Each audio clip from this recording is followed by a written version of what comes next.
ஆண்டவராகிய இயேசு கிறிஸ்துவின் வெளியேறப்பட்ட நாமத்தினாலே ஆண்டவர் எங்களுக்கு கொடுத்ததான ஏஜே பவர் மினிஸ்ட்ரியின் சார்பிலே உங்களை சந்திப்பதில் மிகவும் சந்தோஷம். இந்த இணையதளத்தின் மூலமாய் அன்பின் வார்த்தைகள் நிகழ்ச்சி மூலமாய் உங்களை முகமுகமாய் சந்திக்க வைத்த என் தேவாதி தேவனை மனதார சொத்தரிக்கிறேன்.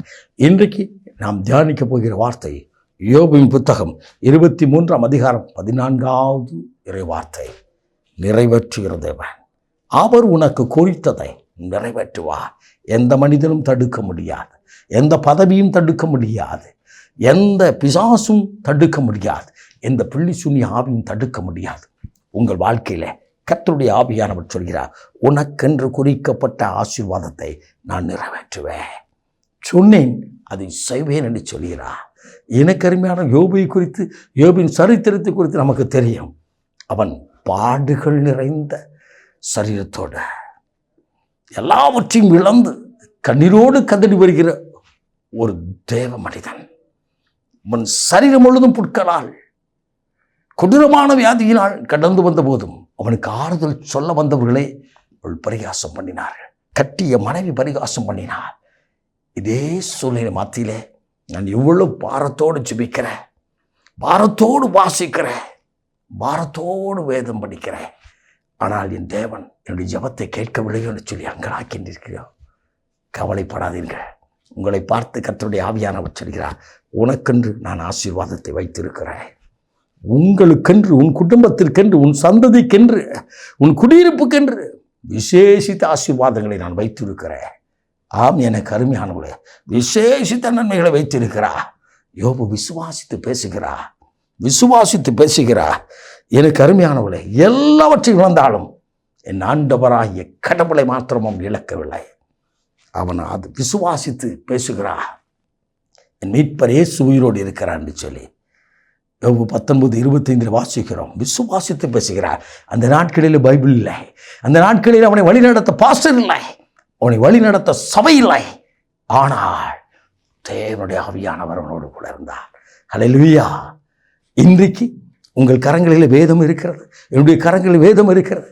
வழிநடத்த தேவ மனிதர்களை கொடுத்திருக்கிறார்கள், நல்ல சர்ச்சஸை கொடுத்திருக்கிறாங்க. எனக்கு அருமையானவர்களே, எந்த நாளிலும் பாண்டுகள் வேதனை மத்தியிலும் ஆண்டவர் உங்களுக்கு சொல்கிறார், உனக்கு குறித்ததை நான் நிறைவேற்றுவேன். கடந்த சில ஆண்டுகளுக்கு முன்னதாக கொடூரமான கொரோனா வந்தது. ஆம், எங்கள் பகுதியில் வந்து எங்களுடைய ஜெப குழுவுக்கு வருகின்ற அருமையான ஒரு குடும்பம் பாதிக்கப்பட்டிருந்தது. கணவர் மிகவும் கொடூரமாய் பாதிக்கப்பட்டிருந்தார். ஜிஹெச் ஆஸ்பத்திரியில் அட்மிட் பண்ணியிருந்தார்கள். மனைவி கொடூரமான ஒரு சூழ்நிலை இருந்தால், மகள் ஒரு பக்கமாக இருந்தார். 3 பேரும் தனித்தனியாக இருந்தார்கள். அலைபேசியை தொடர்பு கொண்டு சொன்னார், அண்ணா எனக்கு ரொம்ப முடியாமல் இருக்கு, நான் போனால் பரவாயில்ல, என் மனைவி பிள்ளைகள் காப்பாற்றப்பட வேண்டும் பரிதைத்தார். இதே வார்த்தையை மனைவி சொன்னார்கள். எனக்கு அருமையானவர்களே, ஆண்டவரோ அவர்களை அற்புதமாய், மனைவி பிள்ளைகளை அற்புதமாய் பாதுகாத்தார்.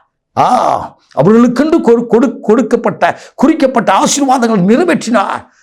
காலங்கள் கடந்து போனது, கொரோனாவின் கொடிய காலம் கடந்து போனது. அந்த மகளுக்கு ஏற்ற ஒரு கணவரை, அருமையான மகனை ஆண்டவர் கொடுத்து அவளை ஆசீர்வதித்தார். ஆம், எனக்கு பிரியமானவர்களே, எனக்கு அருமையானவர்களே, இன்றைக்கு பாடுகளின் மத்தியிலே கடந்து வருகிற உங்களோடு கர்த்தருடைய ஆவியானவர் இருக்கிறார். நீங்கள் தனியாக கடந்து வரவில்லை, இயேசு கூட இருக்கிறார். பயப்படாதே, நான் உன்னோடு கூட இருக்கிறேன்.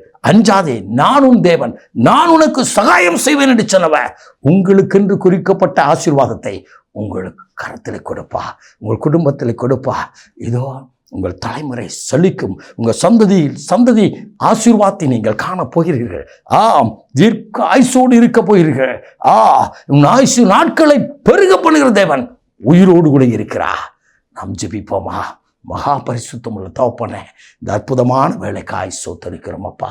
இந்த நாளிலும் உங்களுடைய வார்த்தையை கேட்ட ஒவ்வொரு இறுதித்திலும் கத்த பேசுவீராக. இந்த நாளின் ஆசீர்வாதம் உனக்கு குறிக்கப்பட்டதை அவர் நிறைவேற்றுவார் என்று சொல்லி வானமும் பூமி ஒளிந்து போகும். உடைய வார்த்தை ஒளியாதே, உடைய வார்த்தையை அனுப்பி அற்புதங்களை செய்து மகிழப்படும். ஆசீர்வதியும் ஆளுக செய்யும். இயேசு இரட்சகரின் வெளியேறப்பட்ட நாமத்தில் ஜெபிக்கிறோம் ஜீவனுள்ள நல்ல பிதாவே. ஆமென், ஆமென். God bless you.